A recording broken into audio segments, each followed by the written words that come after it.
Here are the horoscopes for the week of the 1st to the 7th of August 2022. So we're in the 2-week window of the Leo new moon, as the sun and the moon were in Leo. The moon has now moved on, but this opens up a 2-week window, and we begin the week on the 1st of August, which was Lunasa in the Celtic calendar, a celebration of creativity, skill, brightness and radiance of the sun's light, Lu being the sun god. So this is a very creative phase and very heart-centered, because as we mentioned last week, we've actually got quite a lot of Aquarian energy in the charts at the moment, and we have Saturn at 22 degrees Aquarius. So 22 being the master builder number, Aquarius being our frequency and Saturn being our core, to be responsible for our frequency and what we're sending out is what we'll receive, and have a firm foundation in our conscious awareness and our ability to manifest. So very powerful there, Saturn retrograde in Aquarius, tuning us in to these new times that we're living in. We also have Jupiter retrograde, and Jupiter is the guru, the wise one, our own teacher, seeking for wisdom and guidance. So taking this inwards until November goes very well with Saturn in Aquarius, the inner wisdom, the inner illumination, and the quest to tune into that, getting rid of external distractions as well as any dependency on the external, to become self-governed and our own authority. So those two work really well together.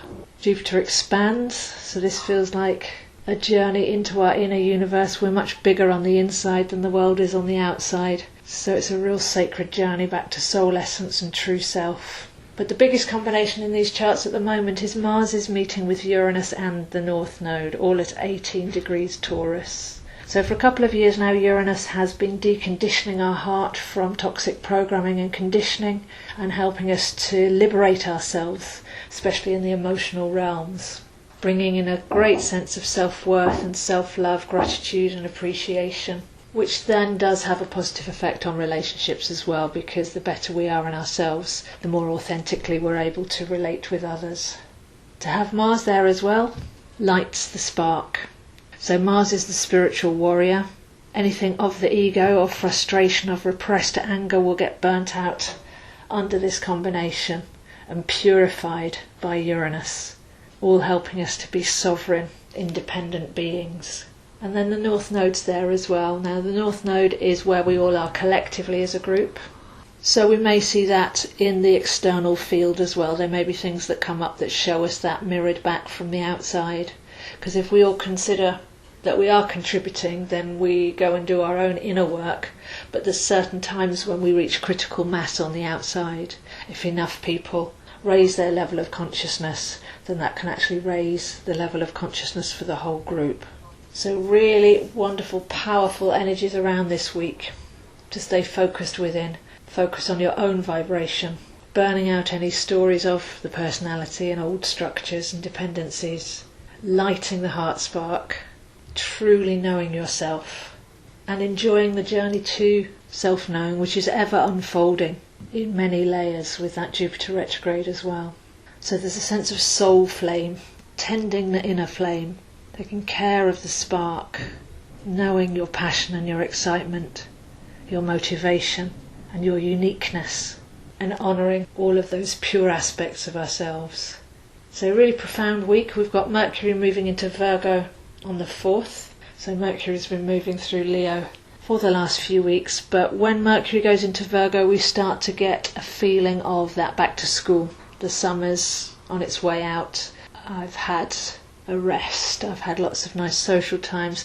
Now what can I attend to? What can I put my mind to? So we might find ourselves getting a little bit more focused on what we're going to attend to over the winter months.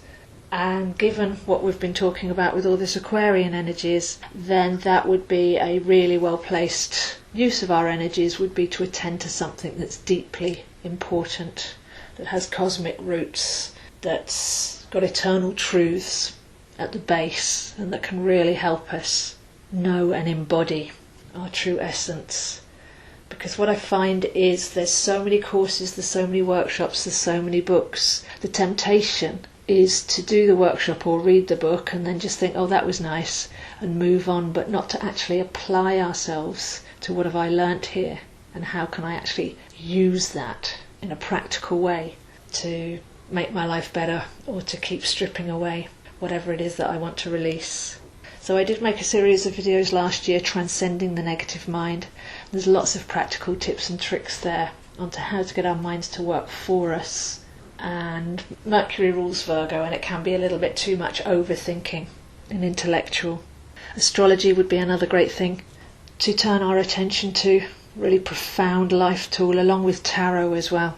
So those are ancient crafts that can really bring in great self-knowledge, self-awareness and perspective.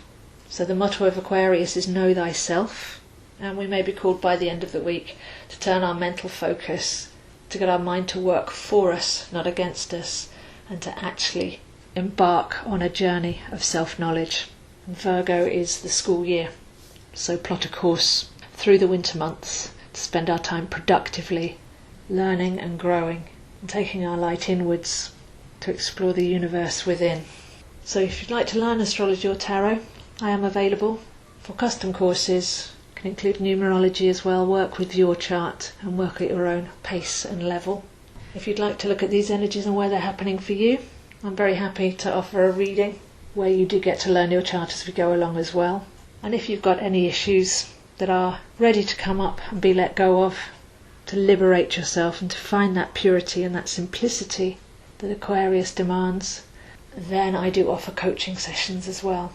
So deeply fascinating spiritual week this week, lighting the fires within, embracing and radiating the warmth of our inner sun, anchoring in our unique perfection, and then turning our mind to our next exciting adventure.